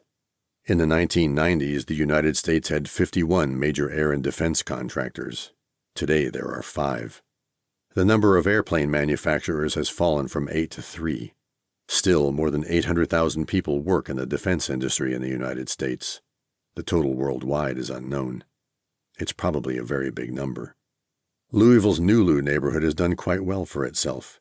It survived the pandemic relatively intact, and now there are lots of bars, restaurants, and dwelling spaces in the neighborhood. And maybe one of these days there will even be a grocery store. Thomas Paine came to be regarded by some historians as the father of the American Revolution. One historian even wrote, "In a fundamental sense, we are today all Paine's children." His pamphlets Common Sense and the American Crisis were influential in convincing American revolutionaries to declare their independence from England in 1776. His books Rights of Man and the Age of Reason were widely read. Thomas Paine died on the 8th of June, 1809. He was reincarnated as James Walter Moore in 1956. I made that last part up, for Burl. Madalyn Murray O'Hair was dubbed the most hated woman in America by Life magazine in 1964 for her work promoting atheism. What? You've never heard of Life magazine? In 1995, Madalyn, her son, and her granddaughter were kidnapped and murdered. Horrible. Tip O'Neill and Ronald Reagan used to get together in the evenings at the White House and drink a glass of bourbon. The Speaker of the House and the President of the United States would talk and drink and hash out compromise solutions to the complex problems they faced. Can you imagine Kevin McCarthy, insert random wingnut name here, doing that with Joe Biden? Neither can I. P.J. O'Rourke loved gonzo journalism, and he was one of its best practitioners, IMHO. At my old German girlfriend's college dormitory at the Universität Tübingen in 1986, a dog-eared copy of PJ's Attack of the Euroweenies, an essay about how much he hated Europe, was constantly passed around. That essay turned me on to his writing. Go hunt it down sometime. PJ left us in 2022. Sarah Palin still says lots of stupid shit, but nobody pays attention to her anymore, and her 15 minutes of fame are long gone. In 2009, she was awarded PolitiFact's Lie of the Year for her death panel nonsense. Panel Truck Man had his truck repossessed and sold at auction for non-payment of child support. After that, he quit hanging around Ohio early voting centers. I just made that up. Brooke Pardue is now the president and CEO of the Parks Alliance of Louisville, a nonprofit organization that champions equitable development in Louisville's public parks, with a focus on parks in low-income communities of color. Her husband Tom is doing great. He's now retired and symptom-free thanks to a drug he takes called acalabrutinib. Annual cost without insurance, $193,374.36. Cheaper than mine. When I met Brooke at a coffee shop while writing this book, we talked about the good old days that were 2006 and about how much energy there was in the local Democratic Party back then. The energy's long gone, Brooke lamented, and she was right. I told her that I'd written about the old Slugger Field rally where Barack Obama spoke, about how mind-numbingly boring the event was, and that whoever organized it should never be allowed to even organize a kid's birthday party. I organized that rally, Brooke exclaimed. Carolyn Tandy and I. Carolyn is the wife of David Tandy, one of the Metro Council guys who ran for mayor in 2010. Oops. Next time I throw a birthday party, I'm going to let Brooke organize it. Julie Paré and Grant Cogswell left the People's Waterfront Coalition when they founded their own industrial manufacturing company in 2075, Cogswell Cogs. In 2082, the company was purchased by Spacely Sprockets in a leveraged buyout. I'm sorry, I just couldn't help myself. Patrick Piuma is still the director of the Urban Design Studio in Louisville, and he still hates my yard signs, even though they're collector's items now. Benjamin Plume still lives in Louisville, doing business analysis and software development for the healthcare industry. He travels frequently back to his hometown of Berlin to tend to his aging, ailing parents. Like another friend of mine once said, he's reached that stage in his life where we stop worrying about our kids and start worrying about our parents. As for politics, he's standing back and standing by, looking for a place where he can make a difference. Peacefully. I owe Ben several beers for reconnecting me with Inka Weisbecker. And without him, I might never have met the Pigeon Drop guys. Petro Poroshenko is probably not a billionaire anymore. Let's give the guy credit for doing what he can to help Ukraine. Slava Ukraini. Matt Prescott rose from the dead after Cave Hill Cemetery forced the removal of his headstone. He eventually left PETA, but he's still alive and kicking. And last I heard, he was eating a whole lot of chicken. Tina Ward Pugh retired from the Louisville Metro Council after her term ended in 2014. She made a political comeback attempt in 2022 when she ran for Jefferson County Clerk. She easily won her primary because, of course, the county clerk position has to be partisan, but she narrowly lost to the incumbent Republican in the general election, 51-49. Methinks Tina would make a great mayor. The quiet, sad, self-effaced college Republican woman who asked me to speak at their meeting in 2006 grew up to be Rona McDaniel. I just made that up. The Quinn Chapel stopped hosting voter forums when the pandemic hit, and they have yet to start them again. In the spring of 2023, I drove to the chapel on a quiet Sunday to ask if anyone remembered the preacher who impressed me with his words back in 2006. When I arrived at the church, the Sunday service was still in progress, and all the doors were locked. Oh, I remember thinking, this is Louisville, and this is the United States, and this is 2023. The chapel's van was parked inside a chain-link cage. The night before my visit, a teenager was shot 3 blocks away, while sitting in his car. One guy didn't die, not even much of a newsworthy story. The people of the Quinn Chapel are all kind, gentle souls. They shouldn't have to lock the doors of their church or keep their van in a cage. When the service ended and the doors were opened, I was directed to a nice lady named Joanna. If anybody knew who that preacher was, the members of the congregation told me, it would be her. But Joanna could no longer remember who led that forum. It was, after all, a long time ago. He probably wasn't a part of their congregation, she told me. I gave her my contact info and she promised to ask around. But by the time I published this book, she still hadn't found him. That's okay, I decided. Maybe it's best that he remain in the shadows. Or maybe someday someone else will go down to the general underground abode, acquire the habit of seeing in the dark, and they'll find him. The racist University of Kentucky fan left the planet a few years back. His brother still lives in Louisville. Lindsay Wright, now Lindsay Dadko, left PETA in 2015 after working for them for 10 years. She took a job with the Natural Resources Defense Council, an organization that fights climate change and works to protect endangered species. These days she works for the Muttville Senior Dog Rescue Operation in San Francisco. She's a pretty serious runner, and that means eating lots and lots of veggies. And vegan muffins. They don't taste nearly as bad as they used to. Denton Randall's Radio Sunday show was canceled at about the same time as Joe Elliott's during the great Clear Channel radio purge of local talent. Denton worked a few jobs around Louisville, including for the Dare to Care Food Bank, before retiring to South Florida near Miami. I haven't seen him in years. Denton's a great guy, and I sincerely hope that he and I can cross paths again soon. Randy the Radical went out for a pack of cigarettes and never came back. Enid Redman, who was president of the now-defunct organization called America 2000, where I first met Burrell Farnsley, didn't stay active in politics any longer than most of us did. She got married and discovered that traveling to Europe with her husband was a lot more fun than knocking on doors.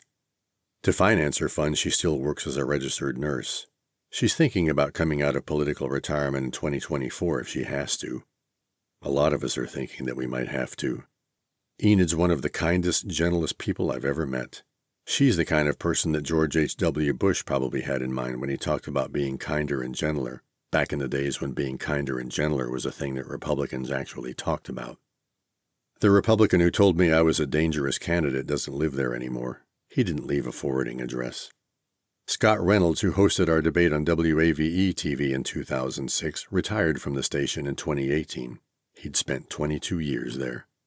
When he moved to Louisville, he said he never planned on staying, but he realized, like a lot of us do, that he really liked the place. Because Louisville, in spite of its foibles, really is a nice place. Rich Audi lady got divorced a couple of years after she told us off at the Speedway pumps in 2006. She got screwed in the settlement because her hubby's high-powered lawyer was better than her high-powered lawyer. At least I hope that's what happened to her. The rich doctor friend with the 2 airplanes still flies both of them. At least I think that he does. We haven't talked in years. He deserves every bit of the success that he's achieved. He lived a hard-scrabble life while working his ass off to graduate from medical school. Once upon a time we were very good friends, but unfortunately that friendship faded, as friendships sometimes do. It's a part of life that most of us have been through, I suppose, but it's still sad when it happens. Last year it was discovered that Riverfield's members were plotting to blow up the Lewis and Clark Bridge in Louisville's East End on Guy Fawkes Day. After the plot was uncovered, the perpetrators were charged with domestic terrorism. They pled guilty and were sentenced to 6 months of community service. I just made that up. Diane Sawyer is so well known that I don't need to write anything about her. But I hope that somehow she gets to read my little kitchen anecdote about her dad, not for the sake of shameless self-promotion, but just because I know that it will make her smile. Her dad was a great man, and he left us far too soon. Urban Powers Sawyer died on the 23rd of September, 1969, in a single-car accident on I-64. He was only 53. He was alone in his car, and it's thought that he may have fallen asleep at the wheel while on his way to work. He was traveling from his house in the suburbs to his county judge office in the city. He'd been appointed to the job by Kentucky's governor when a vacancy occurred, and at the time of his death, he was running for a full term of his own. After he died, all Louisville politicians suspended their political campaigning, including Frank Burke, who was running for mayor. Another intriguing yet sad thought exercise is to wonder what might have been had he lived. In 1974, E.P. Tom Sawyer State Park in northeastern Jefferson County was dedicated in his honor. Ingrid Scheibler is still an incessant worrier, even though her kids are all grown now. Ingrid's also a damn fine painter, and she sold one of her paintings to some Boston Red Sox baseball player. I can't remember his name. Google her name on the internets and have a look at her stuff. You can also find her book on Amazon, Gadamer, Between Heidegger and Habermas, if you're into heavyweight philosophy. John Schnatter once said that Obamacare would cost 11 to 14 cents per pizza. Sounds like a pretty good deal to me. The single-engine prop job of an airplane that I used to fly was an M-20J, built in 1978 by the Mooney Aircraft Corporation in Kerrville, Texas. Over 11,000 variants of the M-20 were built between 1953 and 2019 when production ended, probably for good. Probably because in 2019 a new one cost more than $700,000. Ouch. My sister and her rich doctor husband live in a really big house in Paducah, Kentucky. They bought it from the heirs of some wealthy industrialist who owned a factory in town. In the backyard they have a big saltwater pool. I told her that she should put some dolphins in it, but then I made that statement inoperative. I realized that putting dolphins in a pool would be cruel to the dolphins. They belong in the ocean.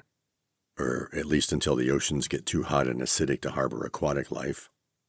After Charlie Farnsley ran him out of town, Gene Snyder served as Kentucky's 4th District congressional representative in the U.S. Congress from 1967 to 1987. After his political career ended, he retired to Florida. He croaked in 2007, and Mitch McConnell delivered the eulogy at his funeral. Maybe Gene wasn't quite the arrogant ass I've made him out to be. Or maybe he was. The soldier from Pittsburgh who died in Vietnam was named Edward Joseph Blotzer. Or maybe his name was William Edward Dick, Jr., or Edward Thomas Domian, Jr., or maybe it was George Edward Freeland. When I talked to my cousin Lewis about him, we remembered that he was called Eddie, but that was all we could remember. Eddie's mother worked with Lewis's father, my uncle, who was the chef in the executive dining room of the U.S. Steel building in Pittsburgh. My uncle passed away a few years ago at 92, and with him passed the secret of Eddie's real identity. I couldn't find his obituary in any of my old boxes, nor could my cousin Lewis. He did find a black and white photo of Eddie in uniform, standing in the driveway of our Serious Man house in our Serious Man neighborhood in Louisville. Someone had written 1965 on top of the picture. I managed to find a website called Pennsylvania Genealogy Trails, and one page on the site listed Allegheny County Vietnam War casualties. There were hundreds of names there. They got their information, the site said, from the records of the Office of the Secretary of Defense, Record Group 330, the National Archives at College Park, Maryland. Lewis and I poured through the website pages, looking for Edwards who were in the Army, who were from Pittsburgh, and who were either privates or specialists. We found 4 names. The average age of the 4 Eddies was 24 at the time of their deaths. How old are you? Lewis told me that Eddie died when his squad was ambushed. Eddie was the radio operator, and the Viet Cong always went after the radio operators first, Lewis said, because they were the guys who could call in airstrikes.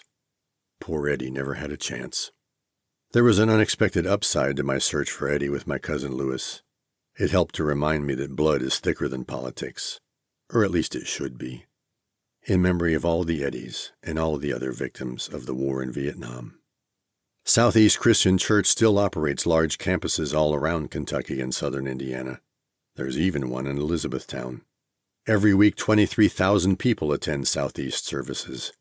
It's still the 4th largest church in the United States, and it's still called Six Flags Over Jesus. In 2020, the New York Times wrote an article about the Strand bookstore. The Strand was struggling during the pandemic, the owner said, and business was down 70%. She put out a call on social media. The Strand needed help. Within 48 hours, they received 25,000 online orders, and the Strand was saved. The owner has long had a testy relationship with his employees and their union, the article observed, but everyone nevertheless agreed that the Strand was a New York institution that had to be saved. And thankfully, it was. J.C. Stites has kept a low profile since the death of 8664, the organization that he co-founded with Tyler Allen all those years ago. He still runs his own company, Auto Demo, and we do a bike ride once in a while whenever we get the chance.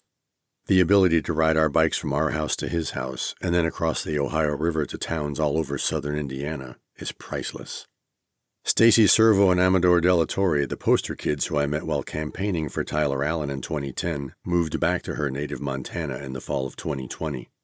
That was Louisville's double loss. Like so many folk, they jumped on the whole remote work thing when the pandemic hit, and they traded in big city Louisville life for a small town in the Montana mountains. I want to go see them and hang out with them at the local lake or in their backyard garden. I ain't never been to Montana, sigh. Swift & Company's Louisville processing plant still slaughters 10,500 pigs a day. That's a lot of bleach and bacon, baby. David Tandy served one more term on the Louisville Metro Council after his loss in the 2010 mayoral race. He retired from politics after that, and now he practices law in Louisville and lives a nice, quiet life. Lisa Tanner still has a hell of a fine voice, and she can still belt out the best damned rendition of the national anthem that you're ever going to hear. She left Louisville for a while, but now she's back. Helen Thomas worked as a journalist for 57 years, covering presidents from Kennedy to Obama. She was a pioneer and an inspiration for women, and men, everywhere. Enough said. Tubby Guy, who was obsessed with dead people at the early voting center in Columbus, Ohio in 2012, became one of those dead people 2 years later. I just made that up. I have no idea what happened to him. I really hope that he's still out there, reading the daily obituaries with his morning coffee. TV death ray lady who tried to vaporize me at a candidate forum in 2006 now works for Palantir Technologies in Denver, Colorado, where she performs data analytics on directed energy weapons research projects. Or at least that's what she should be doing. In 2005, Hunter S. Thompson blew his head off with a gun, Ernest Hemingway style. Johnny Depp paid for his funeral. In a suicide note to his wife, Thompson wrote, 67, that is 17 years past 50, 17 more than I needed or wanted. Boring. I'm always bitchy. No fun for anybody. 67. Thanks a lot, Hunter, for reminding me that 67 is no fun. You always were decadent and depraved, and you always will be. John Thompson, the GQ writer who implied that I was an agreeable weirdo, seems to have fallen off the face of the earth. I guess that he wandered too close to the edge. Tinfoil Hat Lady doesn't get out much anymore. Last I heard, she was lying in bed just like Brian Wilson did. Tinfoil Hat Man retired to a farm near East Jesus, Kentucky. These days he spends most of his time in his backyard, scanning the sky for chemtrails. The tree that my mother planted for JFK in 1963 is still there, adorning the grounds of my old elementary school. It's huge now. Somebody should publish another picture of it in the Jefferson Reporter. Oh, wait, there is no more Jefferson Reporter. TV Cat Lady is now the head of market research at Ralston Purina. It's possible that I just made that up. George Unsold collapsed and died in his Louisville Metro Council office in June of 2010.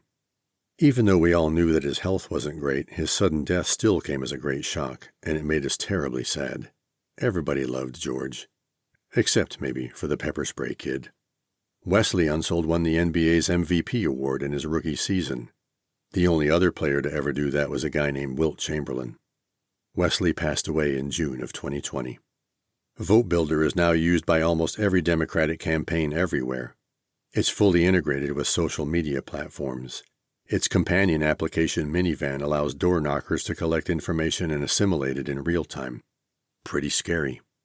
Kenneth Walker filed a lawsuit against the city of Louisville over the death of Breonna Taylor, and in November of 2022 he was awarded $2 million.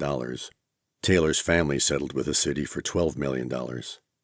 To the end of his life, Henry Ward regretted that he helped ensure that I-65 was routed through downtown Louisville. So always will we. I ran into Mike Ward a while back. He's the former Kentucky 3rd District Congressman who was beaten by Ann Northup in 1996 by 1,299 votes, 0.2%. That had to be deflating. I ran into Mike in the parking lot of the same Kroger in Louisville where Mitch McConnell sometimes shops. Fortunately, Mitch wasn't there. When I called out his name, Ward looked at me with a quizzical "Do I know you" look. It was 2006, I reminded him. Oh yeah, Mike said, although I could tell by the look on his face that he didn't remember me at all. It didn't matter, because nothing really matters. Didn't Burl Farnsley run in that race? Mike asked me. Yes, I told him, Burl certainly did. Wayside Christian Mission was forced out of Nulu in 2009, and it moved a short distance away to the site of an abandoned hotel right next to I-65. It still helps thousands of poor and homeless Louisvillians every year. Inka Weisbecker now lives in France with her husband Brian, their 2 kids, 2 cats, and 3 dogs. One of their kids is an adopted Ukrainian boy.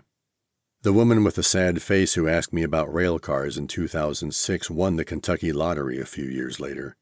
She won so much money that she was able to buy a nice house in Prospect, Kentucky, far away from any chemical factories or sewage treatment plants. At least I hope that's what happened to her. Dr. Julius Wong taught thermodynamics and computational mechanics at the University of Louisville until 2010, when he finally retired. Incredible.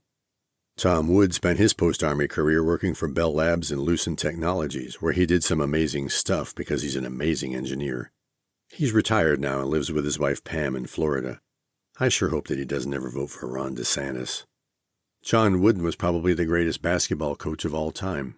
Agree? Judy Woodruff is still on the road doing her America at a Crossroads segment for the PBS NewsHour. You should watch them. And if you really want to learn about issues, you really should watch the PBS NewsHour. Virginia Woodward, who arranged our Mastersons debate in 2006, tried running for a state Senate seat a couple of years later, but she got screwed over by the Good Old Boys network. The details aren't important anymore because it was a long time ago. but she got screwed.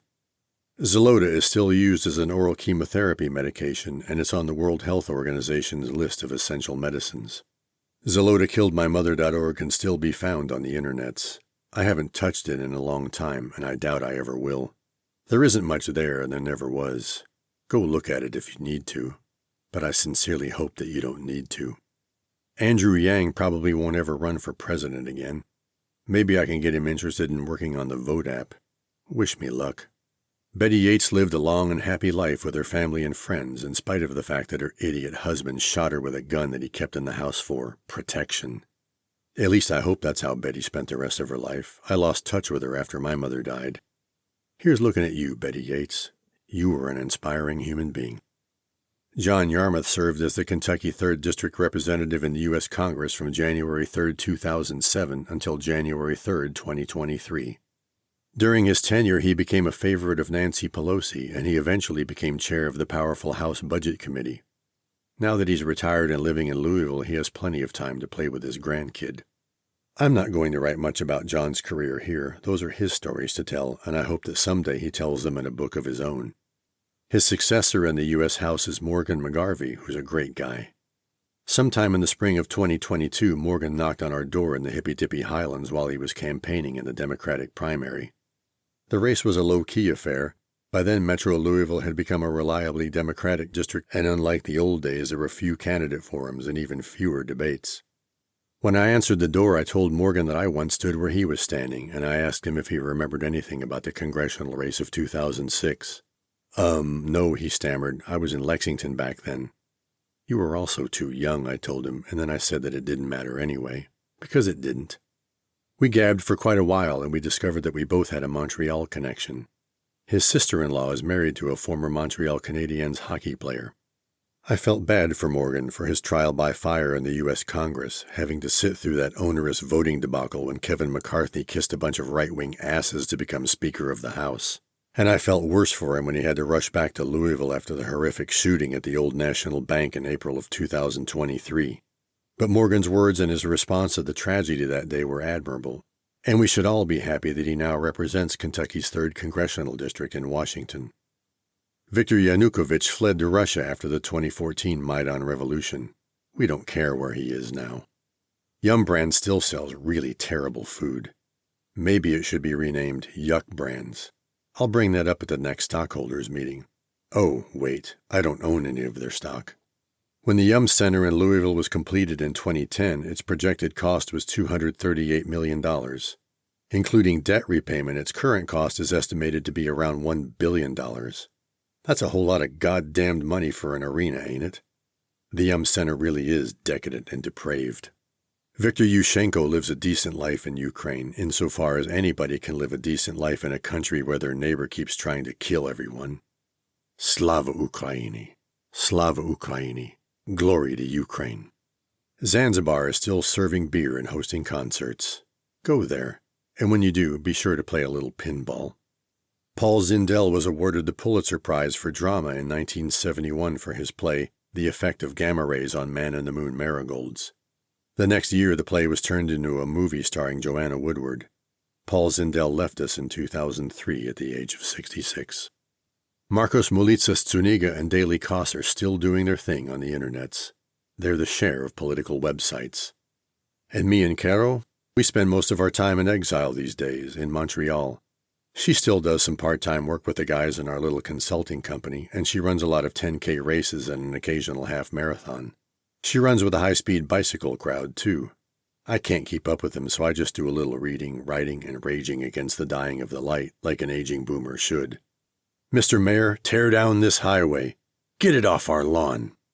Because I'm a boomer, I can't end a book like this without dishing out some unsolicited advice to any of you kids who happen to come across these words of mine. It doesn't matter whether or not you want to get in the game like I did. It's good advice.